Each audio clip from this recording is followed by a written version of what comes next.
Today I'm down on the southern ridge of the woodland, tackling one of the areas overrun with rhododendrons. These are highly invasive plants that threaten the survival of the ecosystem here. And so in today's episode, we're not only removing them, but talking about how to keep on top of them and prevent them from coming back.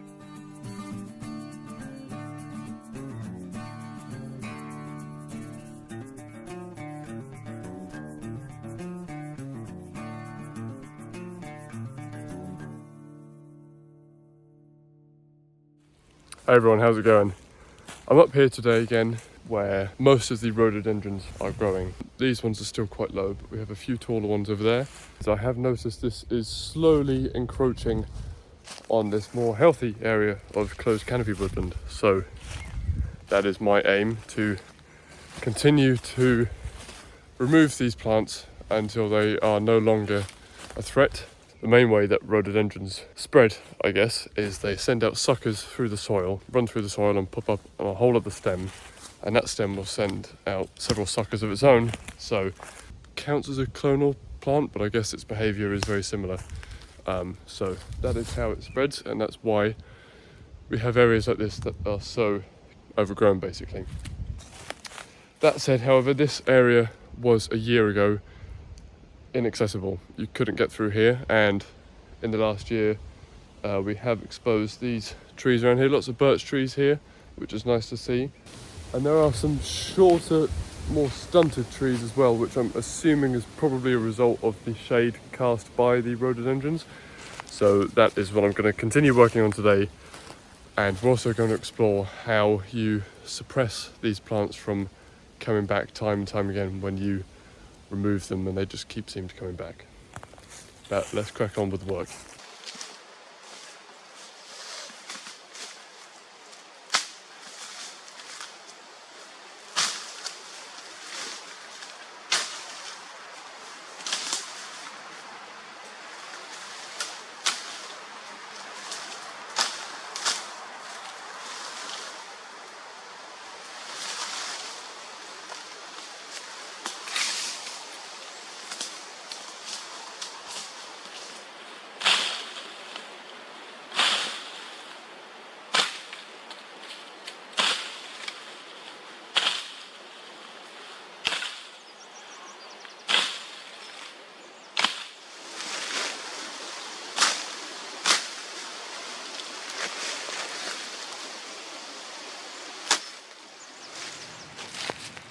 Now you're probably wondering why I'm using hand tools for a job like this instead of something like a bush cutter or a chainsaw. Well, the truth is that these rhododendrons are such a, what's the right word? Spindly, I guess that's the right word. A spindly plant, in that the twigs are so thin and bendy that there isn't much use in using a power tool. A lot of the time the hedge cutter just gets caught up in all of it, and the chainsaw just seems a bit overkill for such thin plants. They're not huge. You do get a few trunks on the stems that are a lot thicker and harder, but even then you can just knock it out with a few swings of an axe or a hatchet. So that's why we're using these instead, and it also allows us to deliver a more targeted approach, because they do outcompete a lot of the native plants for light, so you wouldn't typically see native flora beneath. But I also think perhaps with the chainsaw or a brush cutter or something, you risk perhaps cutting up trees that could be growing beneath the surface of the leaves of the rhododendron. Very unlikely, but of course you want to avoid that from happening as much as possible. And so in using a hand tool like this, I can grab the stem and decapitate the plant, and I know that I'm hitting the right thing.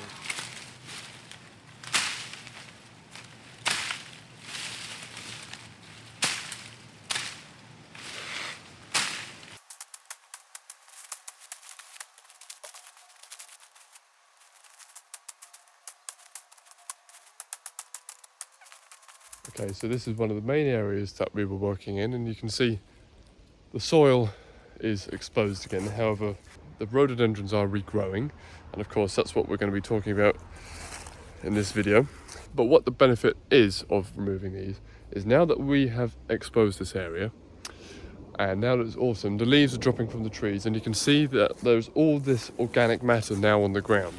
More light hitting the ground meant that these ferns, the bracken, were able to grow here, which, while not ideal all over the woodland, is definitely great for this sort of area because ferns and bracken are very high in, I believe it's potassium. So as they die back like this and they start to decompose into the soil, that will enrich the soil again, which will only provide more benefit for the native species that do want to return, as we have a few examples of down here.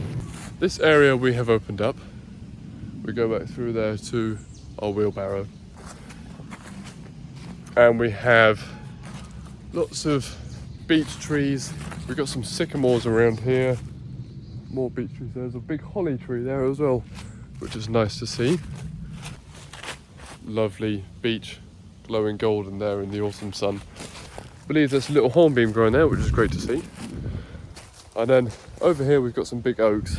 Luckily the rhododendrons haven't reached them yet, but that is what we are working on stopping from happening. You can see they are slowly creeping, so this is likely a case where the roots have gone under, sent out a sucker, and now it's sprouting up here. And the last thing we want to happen is for them to just keep spreading around here. But the question is, how do you suppress the regrowth of these invasive species once you have removed them?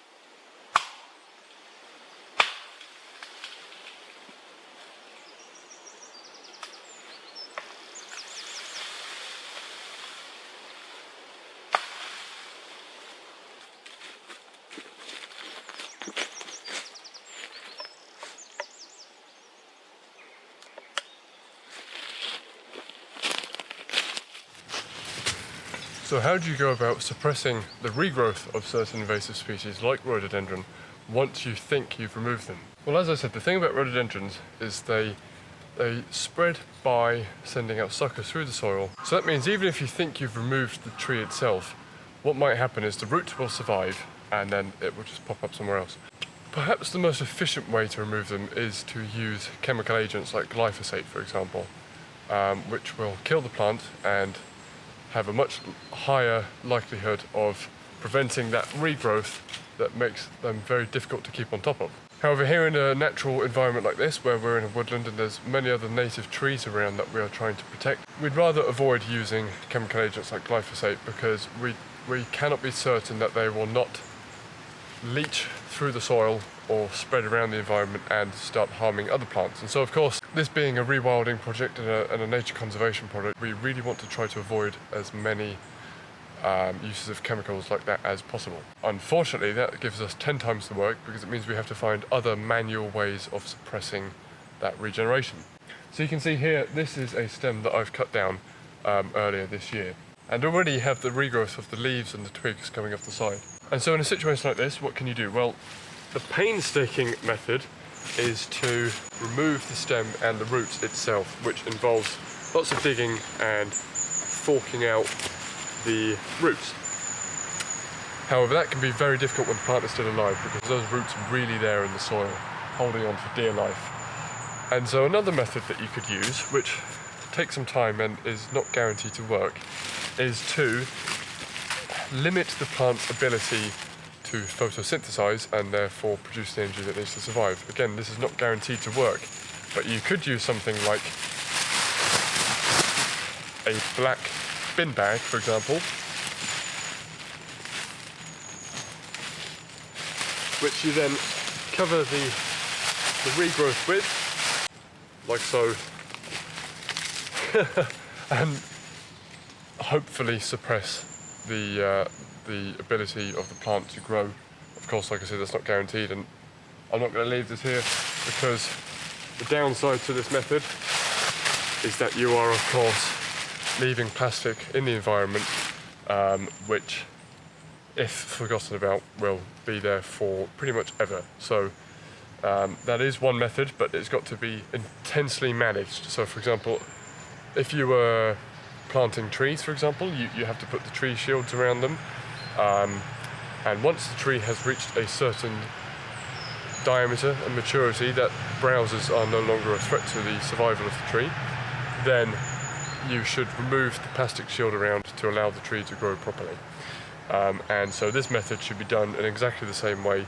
You should monitor every so often how the plant is doing, except this time, instead of trying to keep the plant alive, you are trying to block all the sunlight and therefore hopefully starve the plant of sunlight to produce its carbohydrates.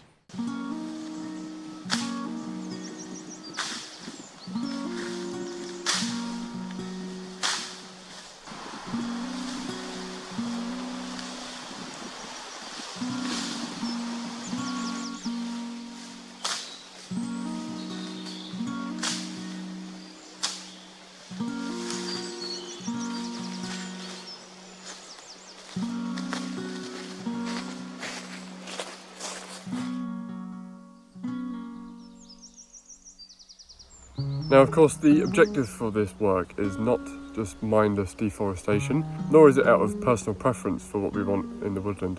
Invasive species like rhododendrons have a very negative effect on the biodiversity of woodland ecosystems.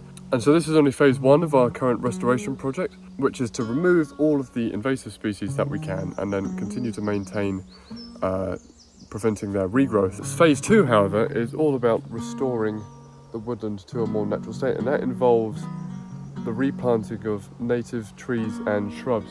Now, it's not just about chucking trees in the ground indiscriminately.